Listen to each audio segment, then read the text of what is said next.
নমস্কার, আমি চৈতালি। আর আপনারা শুনছেন আলোর গল্পের আসর। আলোর গল্পের আসরে আজকে আমি পাঠ করব সুকুমার রায় রচিত একটি বর।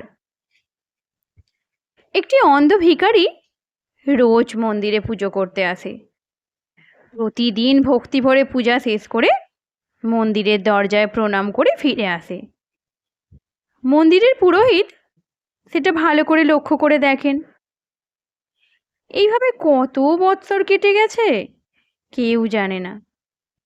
একদিন পুরোহিত ভিখারিকে ডেকে বললেন, দেখো হে, দেবতা তোমার উপর সন্তুষ্ট হয়েছেন। তুমি কোনো একটা বর চাও, কিন্তু মনে রেখো একটি মাত্র বর পাবে। ভিখারি বেচারা বড় মুশকিলে পড়ল। কি যে চাইবে কিছু আর ঠিক করতে পারে না। একবার ভাবলো দৃষ্টি ফিরে চাইবে, আবার ভাবলো টাকা কড়ি চাইবে, আবার ভাবলো আত্মীয় স্বজন, ছেলে পিলে, দীর্ঘ জীবন এই সব চাইবে। কিছুতেই আর ঠিক করতে পারে না। তখন সে বলল, আচ্ছা, আমি কাল ভালো করে ভেবে এসে বর চাইব। এখন কিছুতেই ঠিক করতে পারি না কি চাই। অনেক ভেবে চিন্তে সে মনে মনে একটা ঠিক করে নিল।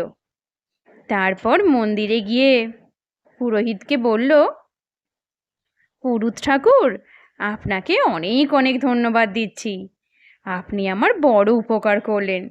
যে একটি বরের কথা বলেছেন সেটি এখন আমি চাইব।